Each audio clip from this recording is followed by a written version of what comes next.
네, 안녕하세요. 안녕하세요. 네, 백승엽입니다. 성도님들 앞에 이렇게 서게 돼가지고 참 마음이 기쁩니다. 제가 매주 교회 올 때마다 저희 가정이 듣는 질문이 이제 한 가지가 있는데요. 뭔 것 같으세요? 제가 경기도 안성에 살고 있는데 이런 질문 하시더라고요. 안성에서 오는 거 괜찮냐? 항상 이렇게 안전하게 오는지 걱정 삼아 물어봐 주시는데 아주 즐겁게 오고 있습니다. 키로수가 저희 집에서 딱 95km 정도 돼요. 근데 아침에 안 막히면 한 1시간 10분 정도 걸리고 내려갈 때는 좀 막혀가지고 시간이 더 걸리긴 하는데 생각해보면은 여기 의정부 정도에서 강남 가는데 1시간 넘게 걸리더라고요. 그래서 그런 거 생각하면 그냥 괜찮다 이렇게 생각하고 잘 다니고 있습니다. 제가 오늘 성도님들과 함께 교제하고 싶은 제목이라고 해야 될까요? 그 제목이 있다면 기독교는 변화시키는 힘이 있는가라는 제목으로 함께 교제를 나누고 싶습니다. 기독교는 변화시키는 힘이 있는가? 방금 제가 안성을 말씀드렸는데 안성에 맛집이 많기 때문에 오시면 꼭 연락 주시면 제가 맛있는 식사를 대접하도록 하겠습니다.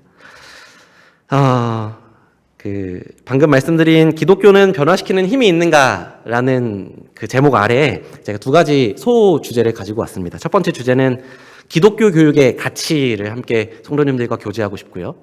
다음에 두 번째로는 제 간증인데 이제 저를 교육 선교로 하나님께서 부르셨는데 어떻게 그런 방향으로 부르시게 됐는지에 대해서 일련의 과정들을 함께 나누고자 합니다.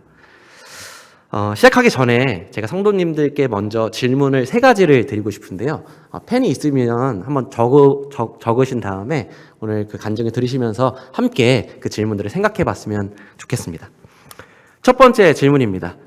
대한민국 사람 특징이 뭔가 질문하면은 그게 그냥 씩 웃고 말더라고요. 눈을 마주치면은. 그래서 굳이 대답은 하지 않으셔도 되지만, 앞에서 제가 간증을 드리는 입장에서 고개를 끄덕여 주시면 감사하겠습니다. 첫 번째 질문입니다. 성도님들께서는 정말 예수 그리스도가 한 사람의 인생을 변화시킨다고 믿으십니까? 네. 그렇다면 제가 좀 더 자세히 디테일하게 질문을 드려보겠습니다. 확장시켜서요.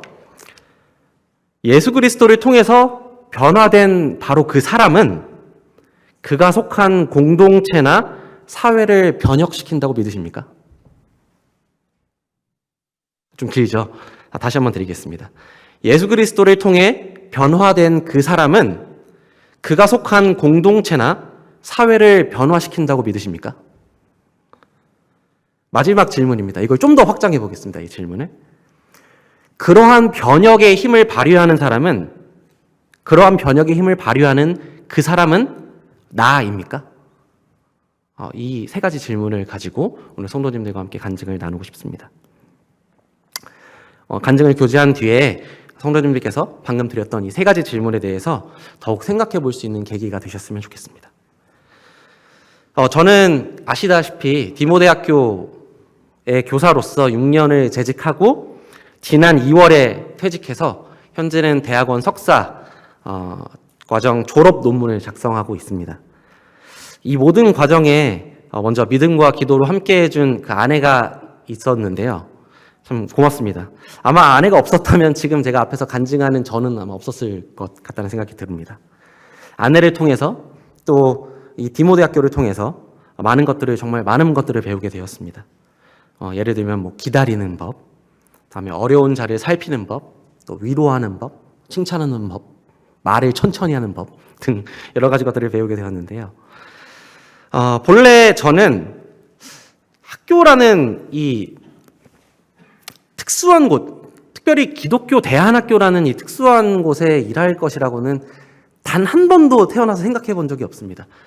2015년에 저희 학교가 개교를 했는데 2015년에 개교한다는 소식을 듣고 그냥 열심히 하시겠구나. 박수. 그냥 이런 마음이었는데 제가 그곳에서 일할 줄은 꿈에도 생각하지 못했습니다. 그런데 여러 권유를 받고 기도하는 가운데 하나님께서 저를 디모데학교로 부르셨다는 사실을 확신하게 되었습니다. 먼저 야고보서를 통해 가지고 함께 보기를 원합니다. 야고보서 2장 17절에서 18절입니다. 제가 읽겠습니다. 이와 같이 행함이 없는 믿음은 그 자체가 죽은 것이라. 어떤 사람은 말하기를 너는 믿음이 있고 나는 행함이 있으니 행함이 없는 너의 믿음을 내게 보이라. 나는 행함으로 내 믿음을 너에게 보이리라 하리라. 행함이 없는 믿음은 그 자체로 죽은 것이라고 하시면서 저를 강권하셨습니다. 또 이어서 4장 14절 17절 말씀으로 또 저한테 말씀하셨는데요. 이 말씀을 보면서 제가 하나님 앞에서 반박을 하지 못했습니다. 제가 하나님 앞에서 반박했던 이유가 몇 가지가 있는데, 첫 번째로는 제가 교사라는 직업을 생각해 본 적이 한 번도 없었다는 게 첫 번째이고요. 두 번째로는 저를 하나님께서 어린이 선교로 부르셨다고 분별을 하고 있었기 때문에 이거 나와 맞지 않는 것이다 라고 생각을 했고, 다음에 세 번째로는 제가 전공을 화공생명공학을 전공을 했는데 학교 다닐 때 교직기술을 할 수 있는 기회가 있었어요. 제가 학점이 막 엄청 낮은 편은 아니어서 그걸 지원할 수 있는 정도는 됐는데, 그때 제가 학교에서 전공이 너무 안 맞아가지고 힘들어 하던 때 그 권유를 받았을 때 졸업이나 해야지 무슨 교직기술까지 하냐 그래가지고 그 교원 자격증을 받을 수 있는 기회를 제가 발로 차버렸거든요. 그래서 그런 사회적인 자격도 없는데 내가 뭘 하냐 이런 생각을 가지고 있었습니다. 그런데 지금 말씀드리는 야고보서 4장 14절에서 17절 말씀인데요. 내일 일을 너희가 알지 못하는도다. 너희 생명이 무엇이냐? 너희는 잠깐 보이다가 없어지는 안개니라. 너희가 도리어 말하기를 주의 뜻이면 우리가 살기도 하고 이것이나 저것을 하리라 할 것이거늘 이제도 너희가 허탄한 자랑을 하니 그러한 자랑은 다 악한 것이라. 그러므로 사람이 선을 행할 줄 알고도 행하지 아니하면 죄니라. 말씀을 보면서 제가 하나님 앞에 말문이 막혔어요. 하나님께서 나를 부르셨구나. 그렇구나. 제가 막 하나님 앞에서 뭔가 이렇게 사족을 붙이고 있었는데, 하나님 그것이 중요한 것이 아니라 주의 뜻이면 그냥 네가 주의 뜻이면 뭐 이것도 하고 저것도 하고 막 이렇게 얘기하지만 그게 중요한 것이 아니라 선을 행할 줄 알고도 행치 않은 것이 죄다 이렇게 말씀하시면서, 이 디모데학교에서 교사로 일하는 것이 참 좋은 일인데 너가 거기서 함께 하지 않겠니? 라는 권유를 저한테 하셨습니다. 그래서 이 말씀에 순종해서 디모데학교에 입사라고 해야 될까요? 네, 교직 생활을 시작하게 되었습니다. 그런데 이 부르심에 순종하게 되면서 얻게 된 그 결과를 다 간증하자면 진짜 시간이 한참 부족할 정도로 많은 것들을 저한테 허락을 해주셨어요. 간략하게 말씀드리면 사랑하는 아내랑 결혼도 하게 되고, 또 CTI도 수료를 하게 되고, 또 아버지께서 예수님을 영접하는 계기가 되시기도 했고요. 이것들을 말씀드리면 또 이렇게 5부작 드라마가 돼가지고 너무 긴데, 어쨌든 참 놀라운 일들을 이끌어내셨어요. 제가 화학공학과를 나왔는데, 놀랍게도 제가 그 직업 적성 검사라고 하죠. 그런 것들을 검사하면 제가 하면 안 되는 1순위 직업이 뭔지 아세요? 그게 뭐였냐면은 제가 할 때마다 그렇게 나왔는데 화학공학이 1순위로 나왔습니다. 하면 안 되는 직업 1순위. 그래갖고 제가 실제로 그 과목을 전공하면서도 정말 안 맞았거든요. 내가 이걸 왜 하고 있나 이렇게 싶었는데, 혹시 간증 들으시면서 화학공학과를 꿈꾸고 있는 분이 계시다면 다시 한번 재고를 해보셔도 나쁘지 않겠습니다. 저는 화학을 좋아해서 화학공학과를 갔는데 그게 전혀 다른 학문이거든요. 근데 그거에 대한 이해가 제가 없는 상태에서 가서 그랬는데, 근데 놀랍게도 제가 디모데학교에서 과학과 화학교사로 일을 했습니다. 그리고 또 기독교 세계관을 함께 또 성경 과목으로서 가르쳤습니다. 참 감사하죠. 정말 감사하고 정말 많은 것들을 배웠습니다. 그래서 그 당시에는 이걸 내가 왜 하고 있나 싶은 것도 하나님께서는 다 계획이 있으셨던 것이죠.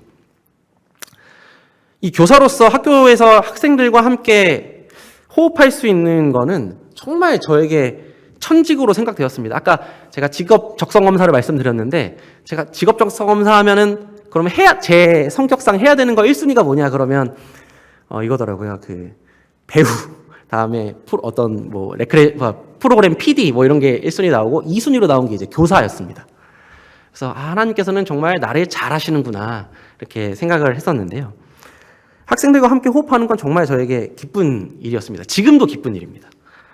그래서 제가 총 6년을 재직을 했습니다. 6년의 기간 동안 대부분의 시간을 즐거운 마음으로 출근했습니다. 막 아침에 휘파람 불면서 나가기도 하고 가서 막 그냥 혼자 싱글벙글 막 있기도 하고 그래가지고 주위에서 막 미쳤다고 생각할 수도 있는데 되게 즐겁게 보냈습니다. 그 과정 가운데 학생들의 변화를 제 눈으로 직접 관찰할 수 있다는 건 저에게 주어진 아마 가장 큰 특권이었다는 생각이 드는데요.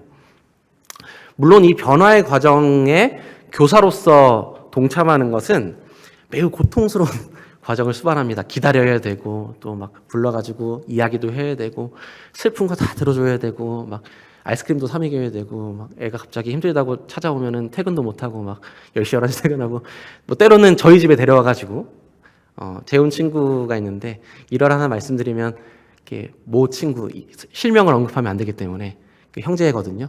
한 지역 모임에 아주 굳건한 형제로 지금 잘 자라고 있는데 그 형제가 한창 힘들어할 때 막 집에 가고 싶다고 엄마 보고 싶다고 막 고등학교 2학년이 막 그러고 있는데 고등학교 1학년이요? 그러고 있는데 그래가지고 그 친구가 아마 저희 집에 제일 많이 왔을 겁니다. 거의 6번 7번 와가지고 막 새벽까지 얘기하고 근데도 막 안 바뀌고 제가 해서 바뀌는 건 아니더라고요. 하나님께서 바꾸시는 건데 근데 그 뒤에 그 친구가 참 놀랍게 변화돼서 교회 리더로 서고 지금 군대에 있는데 이렇게 전화가 가끔 와요. 그래가지고 교제도 하고 그러는데 참 좋습니다. 어쨌든 정말 그 사람이 필요한 자리에 하나님께서 부르시는구나 이런 생각을 했습니다. 제가 한창 제가 지금 34살인데요. 30살 때 이런 고민을 했습니다. 28살 때 그런 고민을 했거든요. 28살 때 제가 그때 한창 믿음의 그런 선진들 위인들 전기를 읽는 것을 좋아해가지고 짐 엘리엇, 뭐 조지 밀러, 허드슨 테일러, 뭐 캐리 이런 분들의 일대기를 읽었는데 그분들이 다 보니까 20대 후반에 막 사역을 시작했더라고요. 조지 밀러는 막 20대 후반에 30대 초반에 고아원 세 채를 운영하고 막 그러는데 저는 너무 막 애기 그때 첫째 낳아가지고 겨우겨우 키우고 있는데 나는 이거 뭐 하는 거냐 막 이런 생각이 들더라고요. 근데 한 형제님께서 저에게 이런 말씀 해주시더라고요. 하나님께서는 그 시대에는 조지 밀러가 필요해서 그 시대에 부르신 것이고 지금 시대에는 백승엽이 필요하기 때문에 이 시간에 부르신 것이다 이런 말씀을 해주셔가지고 참 위로를 받았는데 하나님께서는 정말 그 시대 그 자리에 필요한 사람을 부르신다는 생각이 듭니다. 아마 성도님들께서는 다 동의하실 것 같아요. 그 말씀에. 일화를 하나 말씀을 해드리면 바야흐로 2019년 여름쯤이었습니다. 이 시간이 너무 길어지면 안 되기 때문에 여담입니다. 그때 제가 뭐에 꽂혔는지 모르겠는데 제가 하여튼 평소에 좀 불만이 많아요. 그래가지고 제가 디모데학교를 너무너무 사랑하는데 학생들도 사랑하고 선생님들도 참 사랑하는데 학교 업무 시스템이 너무 좀 이렇게 불만인 거예요. 교장 선생님이 말씀을 들으실지 모르겠는데 듣고 계시다면 죄송합니다. 근데 어쨌든 그래서 한 업무 플랫폼, 구글에서 쓸 수 있는 그 업무 플랫폼을 제가 학교에 도입해서 학생들의 교육 시스템으로 쓰면 좋겠다는 생각이 들었어요. 근데 그게 인가된 학교에만 승인이 나는 거거든요. 그 구글 클래스룸이라고 하는 것인데 인가된 학교는 그걸 무료로 쓸 수 있고 그렇지 않은 경우에는 이제 매달 사용 인원당 얼마씩 내야 되는데 저희 학교 사이즈에서 6년, 그러니까 중1부터 고3까지 과정이 있기 때문에 저희 학교는 7학년부터 12학년이요. 그래서 그 사이즈를 다 돌리려면 1억이 넘게 소요가 되더라고요. 그래서 근데 이거를 쓰면 너무 좋겠다 싶어서 제가 뭐에 그때 그렇게 했는지 모르겠는데 아마 하나님께서 마음을 움직이신 거겠죠? 막 여러 방법을 막 찾아봤습니다. 그래서 비영리 단체로 인정을 받아가지고 어쨌든 제가 한 6개월 정도 이제 사투를 벌여가지고 막 구글 본사 이메일도 보내고 담당자랑 통화도 하고 해가지고 승인을 딱 받았어요. 그래서 그걸 딱 썼는데 2019년 12월 지나서 뭐가 터졌는지 기억나시죠? 그때 딱 그 코로나가 터졌습니다. 그래서 일선 학교에서는 온라인으로 전환하는 과정이 되게 오래 걸렸는데 정말 감사하게도 저희 학교는 바로 온라인 체제로 전환해가지고 그냥 학기를 바로 시작할 수 있었거든요.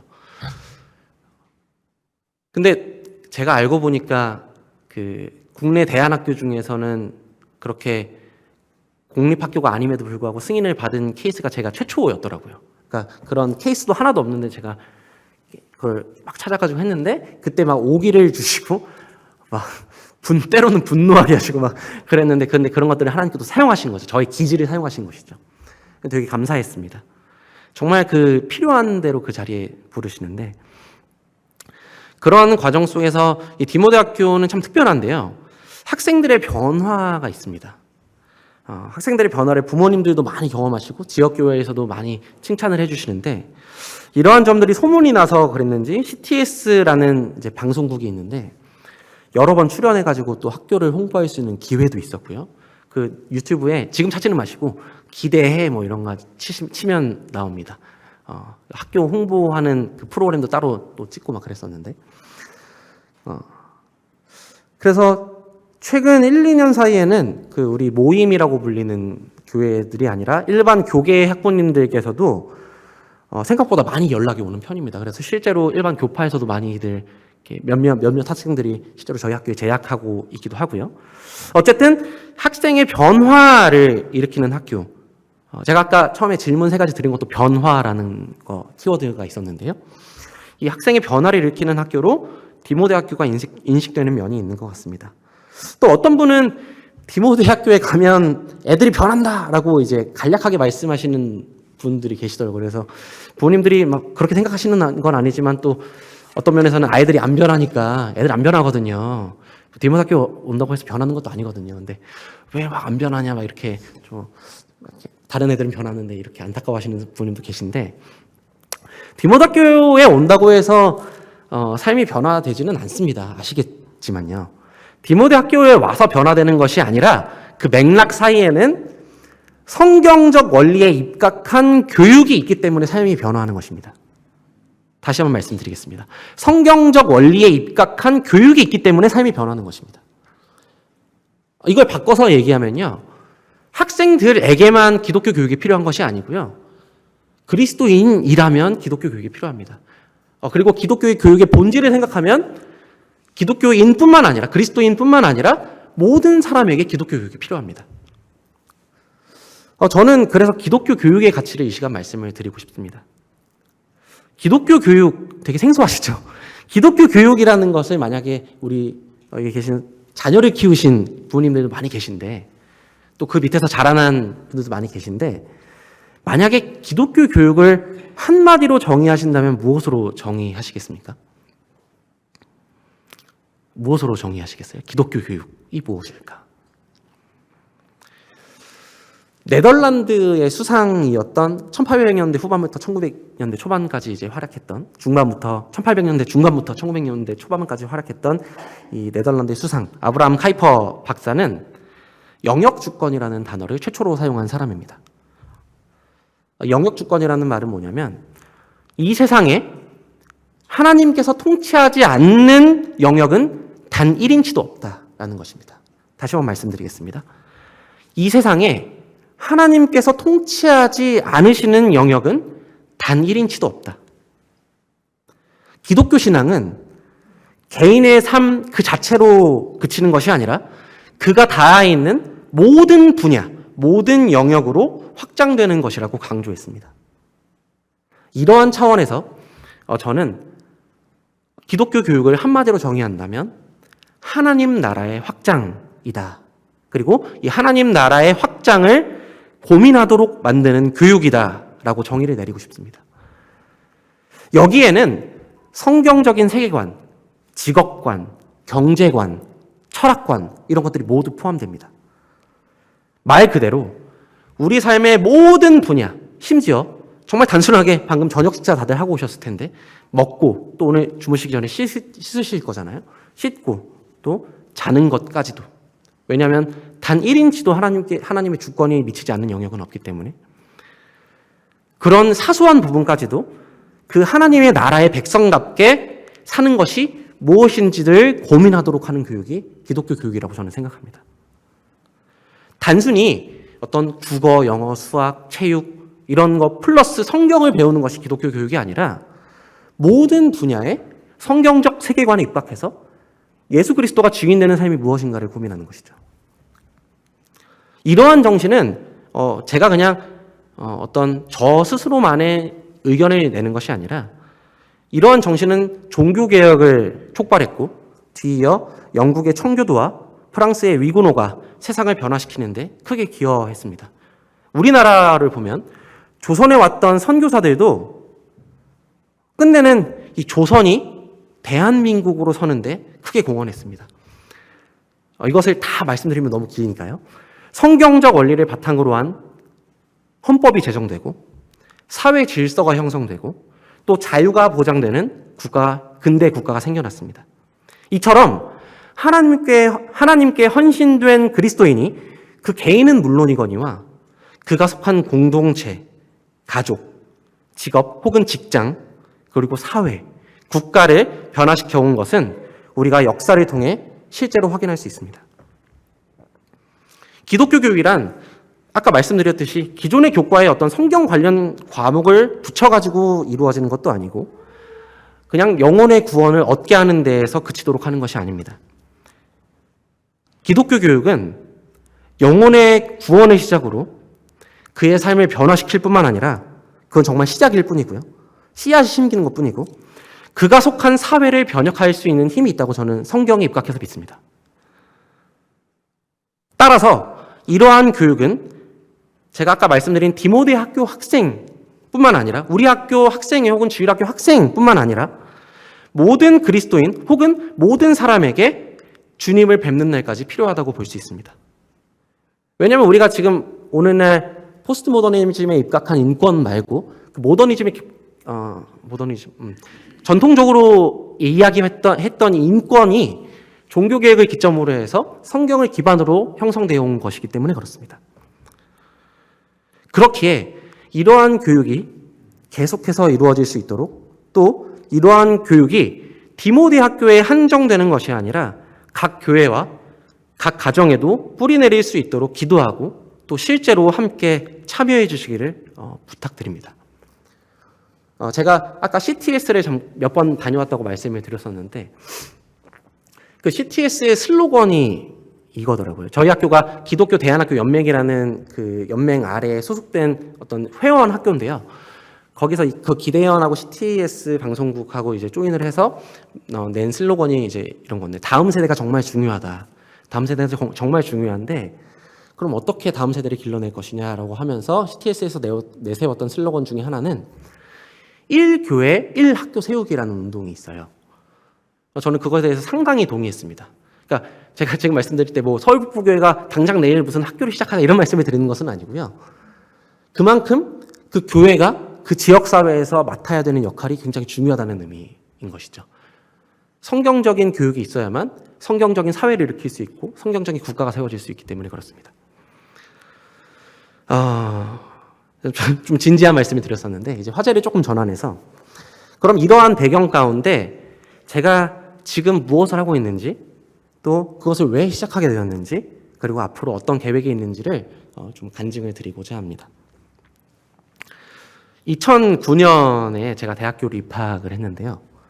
제가 대학교 1학년 때 청년회에서 태국을 방문한 적이 있습니다. 앞에 허성훈 형제님 앉아 계신데 그때 허성훈 형제님하고 김민철 형제님하고 제가 또 몇 분이 계셨는데 이 두 분하고 특별히 교제를 많이 했는데 그때 픽업 트럭에 타가지고 저희가 뒤에 앉았었어요. 그때 뒤에 앉아가지고 그때 뭐 하늘이 막 엄청나게 맑고 날씨도 되게 좋고 그래서 그 픽업 트럭을 타고 한 2시간 3시간 이동하는 중이었는데 그 뒤에 기타를 이제 들고 막 찬양을 하면서 교제하면서 아주 낭만 있게 차를 타고 갔던 기억이 있습니다. 근데 그 가운데 허성윤 형제님이 저한테 질문을 하나 하셨었어요. 그때.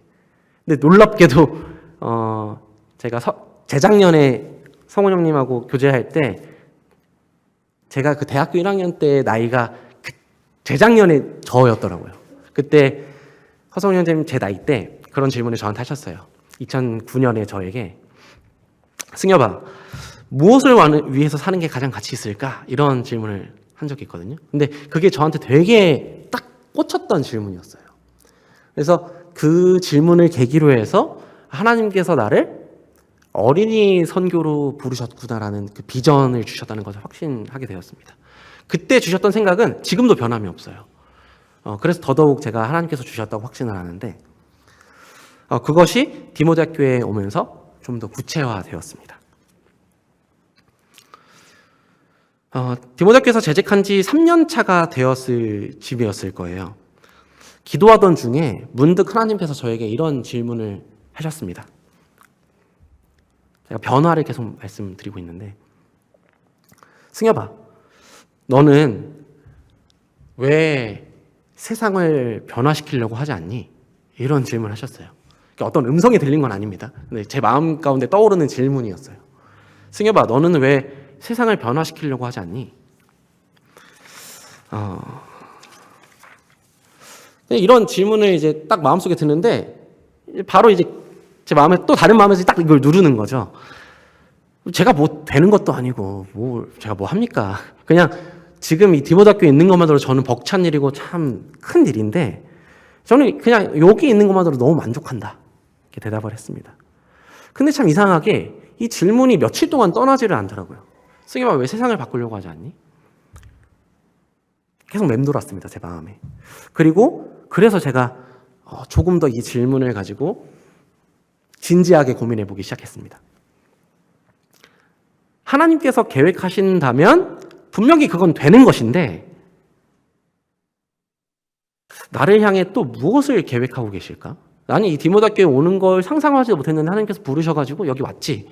그럼 그 다음 스텝도 하나님께서 인도하실 건데, 그렇지. 그러면 무엇을 계획하고 계실까? 근데 세상을 변화시키는 건 하나님 사이즈가 너무 커요. 그런 생각을 했는데,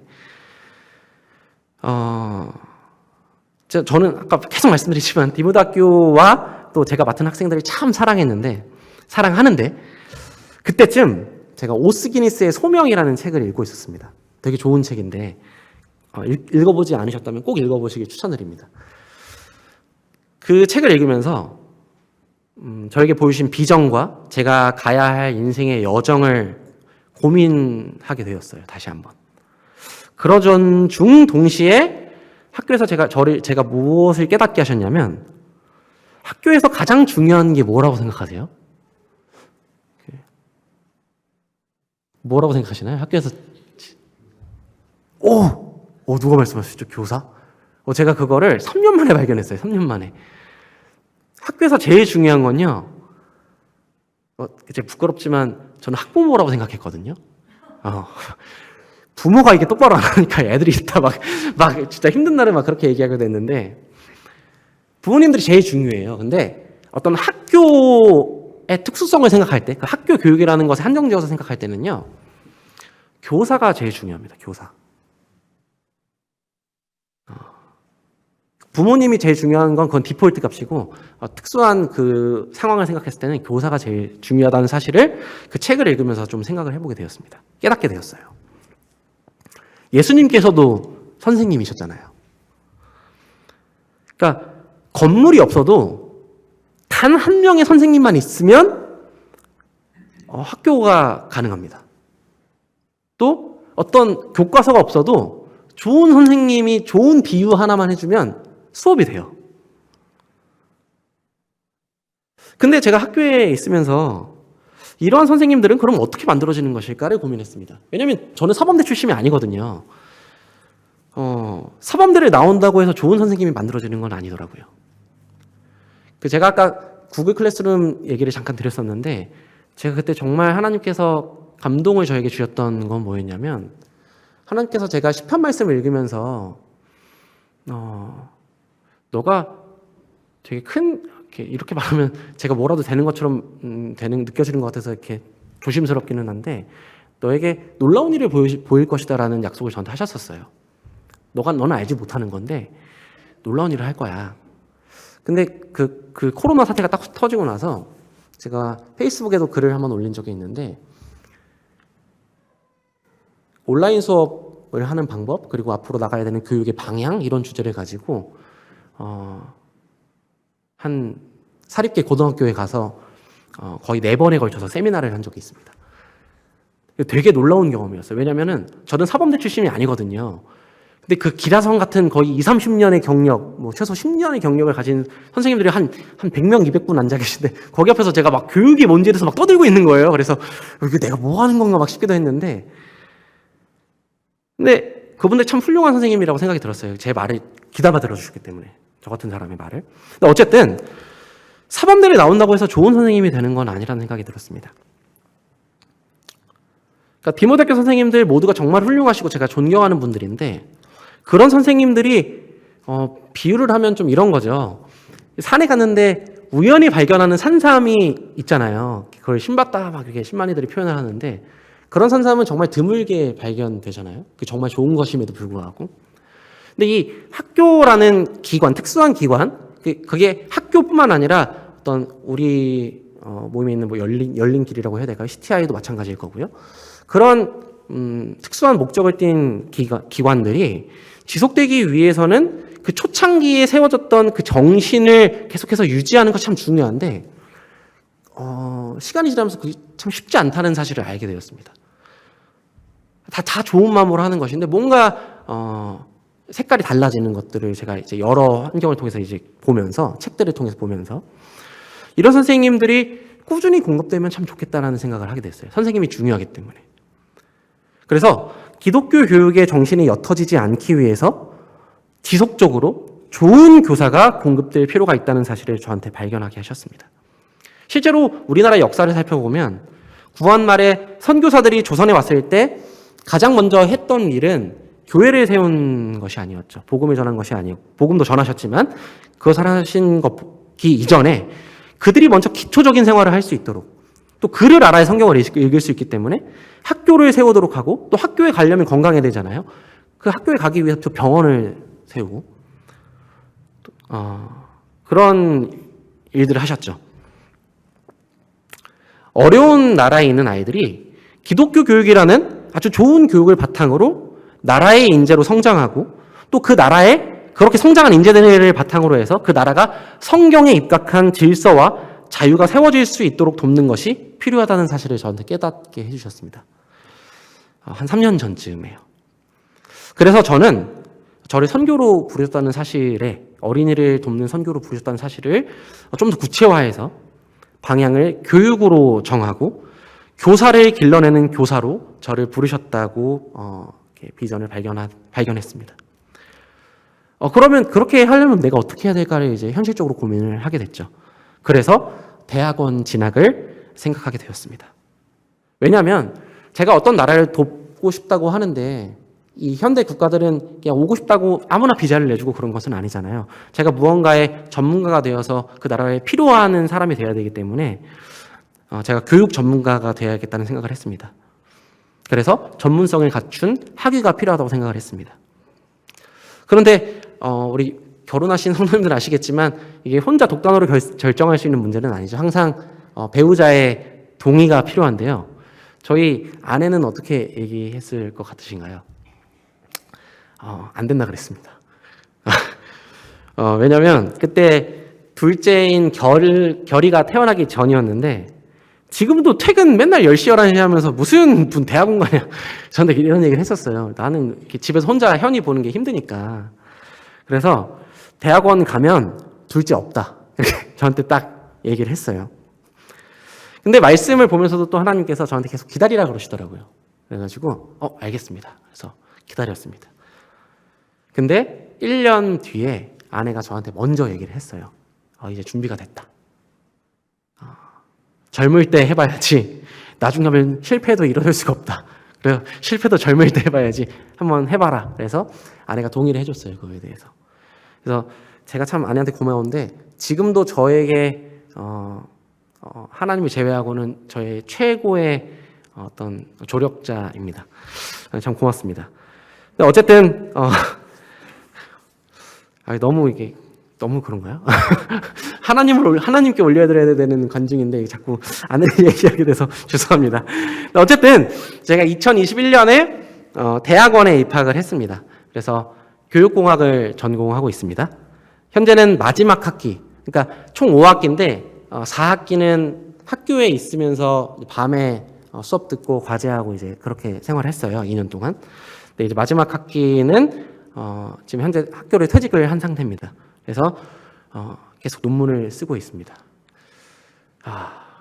보통 일이 아니더라고요. 네.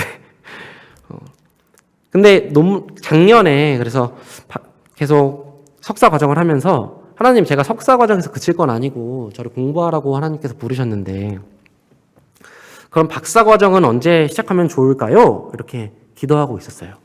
죄송합니다.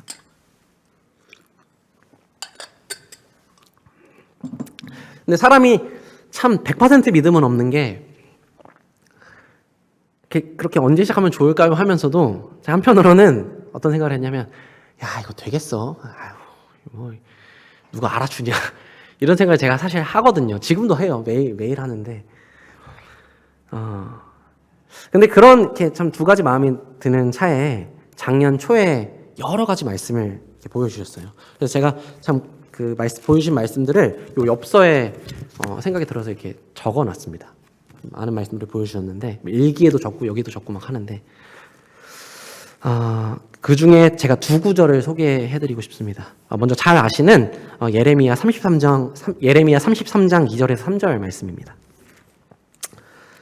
예레미야 33장 2절에서 3절 말씀입니다.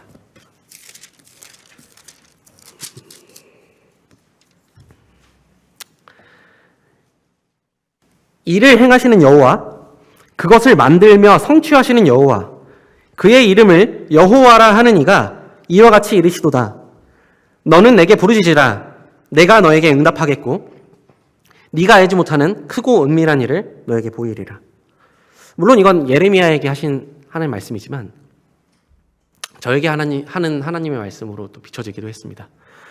이게 좀 영화 같은 이야기인데 제가 이 말씀을 딱 읽고 나서 이 말씀을 참 이렇게 받아들이게 됐어요, 마음속에. 근데 제가 우연히 성경책을 이렇게 책상을 정리하다 성경책을 이렇게 하는데 엽서가 이렇게 툭 떨어진 거예요. 이 엽서인데 제가 엽서를 언제 꼽아놨는지 기억이 잘 안 나요. 근데 뭐 어디서 났는지도 모르겠고, 근데 이 말씀에 놀랍게도 딱 한 구절 적혀 있었어요. 뭐였냐면 예레미야 33장 3절이 적혀 있었습니다. 너는 내게 부르짖으라. 내가 너에게 응답하겠고 네가 알지 못하는 크고 은밀한 일을 너에게 보이리라. 되게 영화 같은 순간이었는데 이 말씀을 바탕으로 해서 더 하나님께서 저에게 말씀을 하셨습니다. 제가 믿음이 참 약한 사람이어서 기드온처럼 계속 얘기했어요.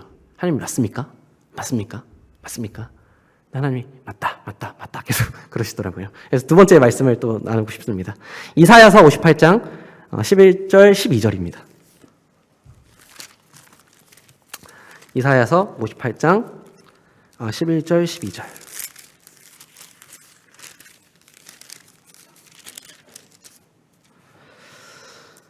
이 말씀을 기점으로 해가지고 제가 교장 선생님과 이제 상의 끝에 퇴직을 하게 됐는데요.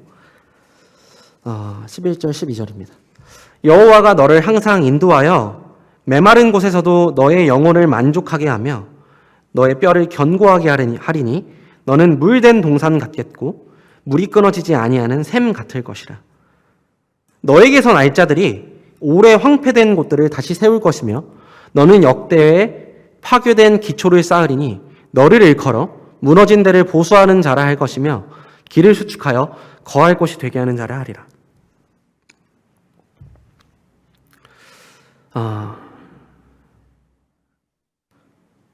제가 아까 교사를 길러내는 교사가 되고 싶다 이런 말씀을 드렸는데 12절이 참 와닿았습니다. 너에게서 날 자들이 오래 황폐된 곳들을 다시 세울 것이며 너는 역대에 파괴된 기초를 쌓으리니 너를 일컬어 무너진 데를 보수하는 자라 할 것이며 길을 수축하여 거할 곳이 되게 하는 자라 하리라. 정말 이렇게 될지는 사실 아직도 잘 모르겠습니다.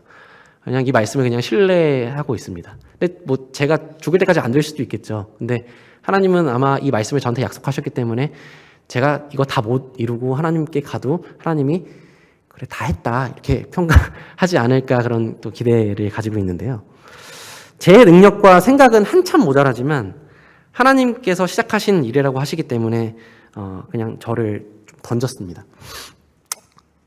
그리고 저를 일컬어 무너진 데를 보수하는 자요 길을 수축하여 거할 곳이 되게 하는 자가 되게 하시겠다고 약속하신 것을 보며 이제 박사 과정을 시작할 때임을 분별하게 되었습니다. 제가 매주 교회 올 때마다 꼭 듣는 이야기가 두 가지가 있어요. 아까 간증을 처음 시작할 때 안성에서 오는 거 괜찮아? 이거는 이제 일상적인 을에 그냥 밥 한 번 먹자 이런 거 같은 좀 질문이고 좀 특별하게 듣는 두 가지 이야기가 있는데 첫 번째는 뭐냐면 항상 한 두세 분 정도가 말씀해 주시더라고요. 그래서 첫 번째는 디모데학교 이제 안 나간다며? 이거 하나 말씀하시고요. 두 번째는 미국 간다며? 이렇게 미국 언제 가? 이렇게 말씀하시는데 이 간증의 자리를 빌어가지고 확실하게 말씀을 드릴 수 있을 것 같습니다. 네, 디모데학교 이제 안 나갑니다. 안 나가고요. 또 미국 간다며 그건요. 하나님께서 저를 미국 보낸다고 약속하시는 것은 아니기 때문에 그건 잘 모릅니다. 근데 저는 필요하다고 생각하기 때문에 그냥 그걸 준비하려고 합니다. 그래서 올해는 박사 과정을 위해서 필요한 자격들을 좀 만들고 있습니다. 근데 참 제가 앞에 나와서 이런 말씀을 드리는 게 저 스스로 계속 질문을 해요. 이렇게 말은 하면서 뇌에서는 자꾸 야, 너 이렇게 얘기하는 게 맞냐? 자꾸 이렇게 얘기하는데 너 책임질 수 있냐? 근데 책임은 제가 지는 게 아니라 하나님 지시는 거니까 말아서 하실 거라고 믿습니다. 근데 그래서 올해는 필요한 자격들을 만드는 시간으로 보내고 있습니다. 상반기에는 지금 석사 논문을 작성을 하고 있고 하반기에는 토플과 GR이라고 불리는 대학원 입학 시험을 준비하려고 합니다. 그래서 시기를 제가 말씀드리긴 너무 조심스러워서 잘 모르겠습니다. 언제 갈지는. 근데 하나님께서 선하게 인도하실 것을 기도하고 있습니다. 저희 가정에게 학비와 생활 여건을 지원해 줄 수 있는 대학이 있어야 돼요. 참 어려운 조건인데 이걸 생각하면은 정말 칠흑 같은 어둠을 만나야 하는 기분입니다. 왜냐면 주위에서 이런 스텝을 밟은 분을 제가 찾으려고 했는데 없더라고요. 그래서 제가 어떻게든 만들어야 되는 과정인데 다만 그냥 부르심에 따라서 오늘 하루하루를 살아내고 있습니다. 아까 제가 교사를 길러내는 교사가 되고 싶다고 말씀드렸는데 구체적인 사역의 방향은 이렇습니다. 이렇게 될 거라고 제가 말씀을 드리는 것은 아니고 저에게 여태까지 보여주신 방향을 생각하면 이렇다는 말씀인데요. 제가 좋은 교사가 참 지속해서 공급되면 좋겠다라는 말씀을 드렸는데 현재 선교지의 어떤 필요를 들으니까 현지에 참 신앙의 1세대가 믿음의 1세대가 자리 남은 현지 교회들이 있죠. 인도네시아도 그렇고 태국도 그렇고 참 여러 교회들이 있는데 그건 역시 우리나라가 했던 고민과 마찬가지로 다음 세대를 길러내는데 참 고민이 많으신 것 같더라고요. 우리나라에 디모데학교가 세워진 것은 참 감사한 일인데 디모데학교가 모든 것을 해결하지는 않습니다. 각 교회가 그 역할을 해야 되고 각 부모님들이 그 역할을 해야 되는 것은 너무 지당한 것입니다. 그렇지만 그런 학교는 분명히 필요합니다. 그래서 저한테 보이신 어떤 비전이라고 해야 될까요? 그런 것은 제가 그런 교육의 전문가가 되어서 그런 교사들을 잘 길러내어서 그들이 각자의 고국으로 돌아가 학교를 시작할 수 있도록 제가 돕는 어떤 허브의 역할을 하고 싶습니다. 왜냐하면 교육이란 거는 그 나라의 문화를 잘 알아야 되는데 제가 어떤 나라에 가가지고 이렇게 문화를 다 이해하고 하는데 시간이 너무 오래 걸리고 저 스스로도 그런 만한 역량이 크게 갖춰져 있지 않다고 생각이 되기 때문에 그들이 그 나라에 가서 동시다발적으로 학교를 시작하고 그들이 학교를 시작한다고 했을 때 제가 어떤 교육 철학이나 교육 커리큘럼에 대해서 컨설팅을 해줄 수 있는 어떤 여태까지 없었던 새로운 교육 선교의 모델을 생각을 하고 있는 것인데요. 이것이 어떻게 될지는 잘 모르겠습니다. 자꾸 잘 모른다고 해서 죄송합니다. 근데 진짜 모릅니다. 그래서 지금 열심히 공부하고 있는 것이고요. 그런데 제가 어떻게 살아갈지에 대해서 참 걱정을 하는 것보다 주위에서 더 걱정을 많이 해주시더라고요. 제가 이런 간증들을 할 수 있는 기회가 몇 번 있었어요. 그래서 어떤 집회나 아니면은 집회는 아니고 어떤 그룹에 가가지고 이런 간증을 이제 하고 나면은 어떤 성도님이 들으시고 이렇게 말씀하셨어요. 그게 참 제 마음속에 상처는 아닌데 조금 좀 그렇다 이런 생각이 들었었는데 그게 뭐냐면 제가 이런 간증을 드렸는데 뭐라고 대답하셨냐면 아이 믿는 구석이 있나 보네 이렇게 얘기하시더라고요. 아 근데 믿는 구석 없어요. 근데 진짜 없는데 올해 어떻게 살아갈지에 대해서도 걱정으로 저한테 물어봐 주시는 성도님들이 계셔가지고 참 감사가 됩니다. 근데 정말 감사하게도 제가 디모데학교에 있는 동안 저희 아내가 손님 대접하는 걸 참 좋아해요. 그래서 거의 달에 한두 번 정도는 항상 손님을 접대를 했던 것 같아요. 근데 그러면 또 이제 비용이 들지 않습니까? 근데 저희가 제가 생활비로 이제 쓰는 거에 비해서 이제 손님을 초대하면 좀 오버되는 경우가 상당히 있었어요. 왕왕 있었는데, 종종 있었습니다. 그런데 참 그럴 때마다 놀랍게도 성도님들께서 이렇게 익명으로 누군가 헌금을 해주셨어요. 이렇게 교회에서 지명헌금이 들어오기도 하고 또 어떻게 제 계좌를 아셨는지 잘 모르겠는데 계좌로 익명으로 이렇게 들어오기도 하고 그래서 이 간증에 빌어서 또 감사의 인사를 꼭 표하고 싶습니다. 주님께도 그렇고 또 그 익명의 성도님들께도 참 이 자리를 빌어가지고 감사의 인사를 드리고 싶었습니다. 어쨌든 이러한 과정 가운데 우리 가정을 훈련시키신 것 같아요. 저희 어머니가 앉아 계신데 이 말을 들으면 좀 슬퍼하실 수 있는데 CTI에 있을 때 좀 이런 점에서도 훈련을 시키셨거든요. 너무 이렇게 짠내나는 간증인데 그 CTI에 신혼집을 CTI에서 보냈거든요, 제가. 근데 돈 버는 게 없잖아요. 근데 가는데 아내가 붕어빵이랑 어묵을 되게 좋아해요. 겨울에 사 먹는 거를 호떡이랑 3개 사 먹는 거 좋아하는데 그 오산역에 내리는데 있어요. 역에. 근데 그걸 먹고 싶다고 했는데 제가 못 사줬거든요, 그때. 푸불 교통카드 비율을 내야 돼가지고. 근데 지금은 먹고 싶은 거 다 사줍니다. 다 사주는데 뭐 오마카세 이런 건 못 사줘도 웬만한 거 다 사주는데 근데 그게 되게 남았어요. 근데 그런 과정을 또 아내가 잘 받아줬는데 그런 과정을 통해 가지고 저희 가정을 되게 많이 훈련을 시키셨던 것 같아요. 그래서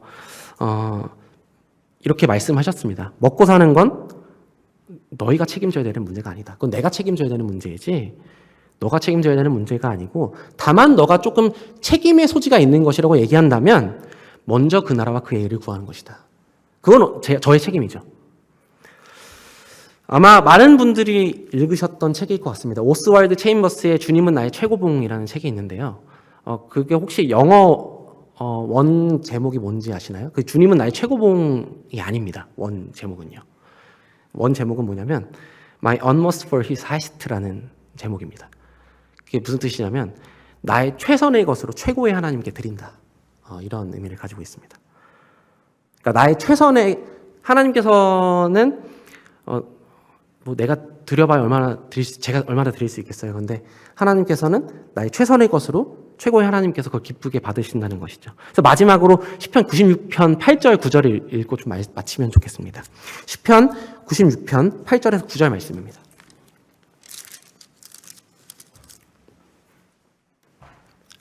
제가 읽겠습니다. 여호와의 이름에 합당한 영광을 그에게 돌릴지어다. 예물을 들고 그의 궁정에 들어갈지어다. 아름답고 거룩한 것으로 여호와께 예배할지어다. 온 땅이여 그 앞에서 떨지어다. 특별히 8절과 9절 서두에 나오는 부분입니다. 여호와의 이름에 합당한 영광 그리고 9절에 아름답고 거룩한 것으로 하는 여호와께 예배할지어다. 여호와의 이름에 합당한 영광이 무엇일까요? 또 영광은 무엇일까요? 제가 알기로는 영광이라는 것은 하나님을 하나님답게 하는 것으로 알고 있습니다. 하나님을 하나님답게 해드리는 것이 영광이죠. 하나님이 하나님답게 드러나시는 것. 근데 저희가 사실 이 죄된 인간이 무엇을 한들 하나님의 이름에 합당한 영광을 드릴 수 있겠습니까? 그런데 이 시편 기자가 얘기하는 것처럼 우리가 드릴 수 있다고 얘기하는 것이죠. 그것은 저는 우리의 최선의 것을 하나님께 최고의 하나님께 드릴 때 가능한 것이라고 생각합니다. 이것이 저의 하나의 슬로건이기도 한데 좌우명인데요. 제 카톡 대화명도 이겁니다. 근데 제가 이러한 삶을 잘 살아서 말씀을 드리는 것은 아니지만 저뿐만 아니라 또 저희 가정뿐만 아니라 우리 성도님들께서 가신 최고의 것으로 성도님의 삶뿐만 아니라 성도님들께서 맞닿고 계시는 주위의 공동체, 직업, 직장 혹은 사회, 공동체에 변화를 불러일으키는 그러한 삶을 살게 되시기를 또 기도하고 또 바라고 또 그렇게 되리라고 또 믿습니다. 또 이러한 기독교 교육이 잘 이루어질 수 있도록 기도해 주실 뿐만 아니라 함께 삶으로 동참해 주시면 감사하겠습니다. 이상으로 간증 마치겠습니다. 감사합니다.